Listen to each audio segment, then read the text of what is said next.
पण आज 1,90,00,000 बहिणींच्या खात्यात पैसे पोचले। लाडक्या बहिणीला संक्रांतीच्या शुभ मुहूर्तावर दुपारी 4 वाजेपासून संक्रांतीचा बोनस आणि जानेवारीचा हप्ता खात्यात येणार। मोबाईलच्या मेसेजकडे लक्ष ठेवा।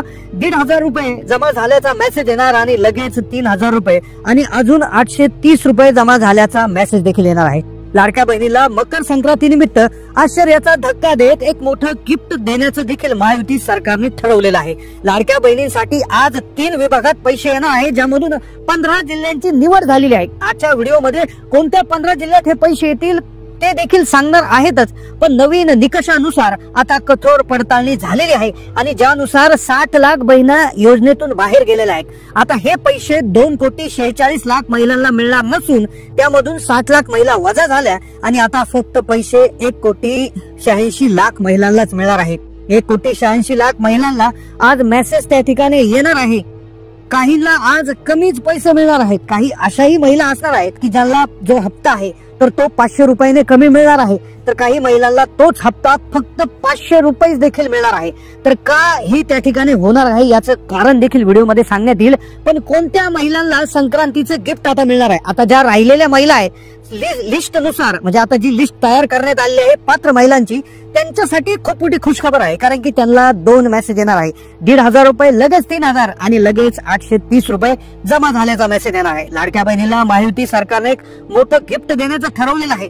दुपारपासूनच याची वाटपाची सुरुवात त्या ठिकाणी होणार आहे। कोणते 15 जिल्हे आज असणार आहे, कारण की एक मोठी घोषणा झाली ज्यामध्ये नवीन वर्षानिमित्त मकर संक्रांतीचं औचित्य साधून संक्रांती निमित्त लाडक्या बहिणीला एक मोठं गिफ्ट देण्याचं देखील वचन आहे। अन्नपूर्णा योजनेच्या पैशाची देखील आज तारीख ठरवण्यात आलेली आहे, त्यामुळे आज महिलांच्या खात्यामध्ये पैशांचा पाऊस पडणार आहे।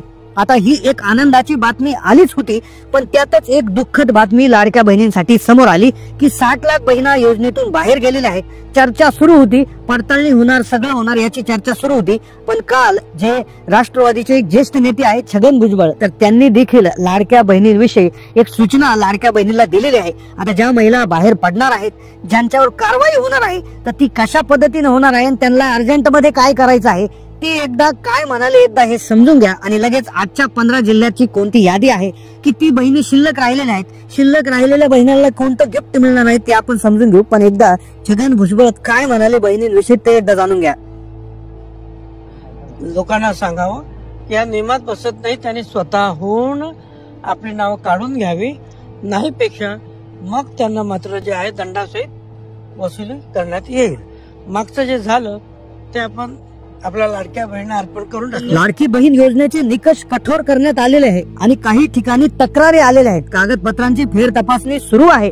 ज्या महिलांनी खोटी माहिती दिली आणि जो लाभ आहे तो घेतला तर त्यांच्यावर आता कारवाई होणार हे सिद्ध झालं आहे। तर त्यांनी कारवाई होऊ नये म्हणून काय करायचं आहे की स्वतःहून अर्ज करायचा आहे, स्वतःहून सांगायचं आहे की आम्ही निकषात बसत नाही आहोत, त्यामुळे त्यांच्यावर कारवाई होणार नाही। मागचे पैसे त्यांना तसेच राहतील, पैसे त्यांच्याकडून वसूल केले जाणार नाही। पण आता सगळ्यात महत्वाची जी गोष्ट आहे की आता गुड न्यूज जी आहे की आता जे योजना आहेत, ज्या योजनेच्या अंतर्गत जे पैसे मिळणार होते त्याचा हप्ता, जानेवारीचा हप्ता आणि अजून 830 देखील लाडक्या बहिणींच्या खात्यात त्या ठिकाणी येणार आहेत। डबल गिफ्ट महायुती सरकारकडून महिलांना मिळणार आहे।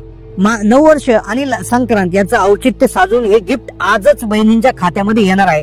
रक्षाबंधनाच्या वेळेस जसं तुम्हाला आठवत आहे बघा की 2 हप्त्यांचे पैसे एकत्र मिळाले होते, तर सरकार आज त्या ठिकाणी आजपासूनच लाडक्या बहिणींना 1.5 म्हणजे जानेवारी आणि फेब्रुवारी या दोनही बहिणींचे जे हप्ते आहे एकत्रितपणे जे आहे तुम्हाला आज त्या ठिकाणी मिळू शकतात। आता कोणत्या जिल्ह्यांमध्ये हे मिळणार आहे त्याची यादी आपण घेणार आहोत, पण जे अन्नपूर्णा योजनेचे 830 रुपये होते बघा, 830 रुपये प्रति सिलेंडरपणे महिलांच्या बँक खात्यामध्ये हे जमा करण्यात येणार आहे। त्यासाठी एक छोटीशी गोष्ट करायची आहे। आता पहा, जानेवारीचा हप्ता, फेब्रुवारीचा हप्ता हे जे हप्ते आहे हे नियमितपणे तुम्हाला मिळतीलच, पण हे अधिकचे एक विशेष योजनाचे 830 रुपये मिळवण्यासाठी तुम्हाला एक छोटंसं काम करायचं आहे बघा। ते कुठलं काम आहे ते एकदा समजून घेऊयात आणि लगेच आजचे कोणते 15 लाभार्थी जिल्हे असणार आहेत, कोणत्या विभागातून पैसे तुम्हाला आज वाटप होणार आहे त्याविषयीची माहिती। आता हे 830 एक गॅस सिलेंडरचे पैसे आहे, ज्याची योजनाचं नाव आहे मुख्यमंत्री अन्नपूर्णा योजना, ज्याच्या अंतर्गत दरवर्षी 3 गॅस सिलेंडरची सबसिडी तुम्हाला देण्यात येते। आता 2024 मध्ये योजना सुरुवात करण्यात आली होती।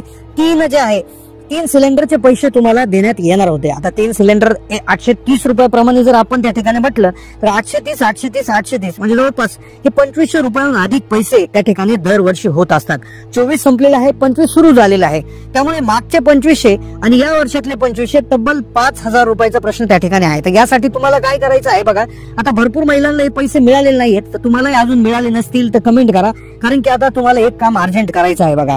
तर डबल गिफ्ट मिळवण्यासाठी हे काम तुम्हाला अर्जंट करणं गरजेचं आहे. तर ते काय करायचं आहे, तर जो तुमचा गॅस कनेक्शन आहे जे पुरुषांच्या नावे जर असेल तुमच्या घरामध्ये, उदाहरणार्थ तुमच्या HP असेल किंवा इंडियन ऑइलचा असेल किंवा भारत गॅसचा असेल, इंडियनचा असेल, तर तुम्ही काय करायचं, पुरुषाच्या नावावरचं जे गॅस सिलेंडर आहे ते महिलांच्या नावे हस्तांतरण करून घ्यायचं आहे. आता जी लाडकी बहीण योजनेची लाभार्थी महिला तुमच्या घरामध्ये आहे तर त्या महिलांच्या नावे ते गॅस कनेक्शन ट्रान्सफर करून घ्यायचं आहे. तर ट्रान्सफर करून घेण्यासाठी एक छोटासा अर्ज असतो, तो तुमच्या गॅस डीलरकडे जाऊन तो अर्ज जमा करून द्यायचा आहे. आणि तो जमा केला की तुमचं गॅस कनेक्शन जे आहे पुरुषाच्या नावावर महिलेच्या नावावर ट्रान्सफर होईल आणि लगेच बुकिंग करून घ्यायचं आहे. तुमच्या गॅस कनेक्शनचं जे बुकिंग आहे गॅस सिलेंडरचं ते बुकिंग केलं की बुकिंग केल्यानंतर 48 तासाच्या आत ते 830 रुपये तुमच्या खात्यात जमा होत असतात. आता यासाठी ट्रान्सफर करण्यासाठी लागणारा कालावधी 5 ते 6 दिवसाचा असू शकतो, पण ते अर्जंटमध्ये तुम्ही काम करून घ्या, कारण की तुम्हाला हे पैसे मिळणार आहेत. आता आज कोणत्या जिल्ह्यामध्ये पैसे येणार आहेत, आता लक्षपूर्वक ऐका. मकर संक्रांतीचा बोनस हा वाटप होणार आहे. तर कोणते जिल्हे आहेत, तर 12 जिल्ह्यांची ते 12 ते 15 जिल्ह्यांची यादी सादर केलेली आहे. या यादीतील पहिला जिल्हा आहे बघा परभणी. आता परभणी हा मराठवाड्यातील जिल्हा आहे. छत्रपती संभाजीनगर जो आहे तर तो दुसरा जिल्हा आहे, पूर्वीचा औरंगाबाद आहे. त्यानंतर इकडचं जर आपण त्या ठिकाणी खानदेशातील 1-2 जिल्हे याच्यामध्ये समाविष्ट करण्यात आलेले आहे, ज्यामध्ये आहे बघा जळगाव. तर जळगाव हा जो जिल्हा आहे, त्यानंतर धुळे आहे बघा. धुळे जिल्ह्याचं देखील नाव हे नेहमी त्या ठिकाणी येत असतं. 5वा जिल्हा आहे बघा नंदुरबार. नंदुरबार मध्ये देखील अर्जंट पैसे वाटपाचे आदेश जे आहे ते देण्यात आलेले आहे. 6वा जिल्हा नाशिक विभागातून आहे बघा. स्वतः नाशिक जिल्ह्यामध्येच याचे पैसे त्या ठिकाणी देण्यात येणार आहे. त्यानंतर नागपूर विभागामध्ये नागपूर हा जिल्हा आहे. त्यानंतर गोंदिया बघा, जो गोंदिया आहे त्या ठिकाणी गोंदिया जो जिल्हा आहे. त्यानंतर इकडे कोकण विभागातून जर 2 जिल्ह्यांची जी यादी जी देण्यात आली आहे, 2 जिल्हे जे आहेत ते समाविष्ट करण्यात आले आहे, ज्यामध्ये रत्नागिरी जिल्हा आहे.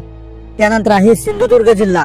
सिंधुदुर्ग जिल्हा जो आहे, रत्नागिरी आणि सिंधुदुर्ग हे कोकण जिल्ह्यातील 2 जिल्हे असणार आहे. त्यानंतर सोलापूर आहे. सोलापूर हा जिल्हा आहे. त्यानंतर 12वा जिल्हा आहे बघा कोल्हापूर. तर हे जे 12 जिल्हे आहेत ते प्रथम याच्यामध्ये पैसे येणार आहेत. आता तुम्हाला आतापर्यंत किती पैसे आलेले आहेत तर ते कमेंट करून कळवा, कारण की आता घरकुल आहे 20 लाख घरकुल देखील मंजूर करण्यात आलेले आहे. सरकारमार्फत 20 लाख घरकुल देखील महिलांना आता मिळणार आहे. महिलांना शिलाई मशीनचं वाटप देखील होत आहे. आणि ज्या महिला आता शेतकरी महिला आहेत की ज्यांना जे नमो शेतकरी आणि किसान सन्मान निधीचे हप्ते येत आहे, तर त्यांचे कदाचित लाडकी बहीण योजनेचे हप्ते बंद होणार का, तर याविषयी देखील काही विधान जे कृषी मंत्री आहेत कोकाटे त्यांनी देखील केलं होतं.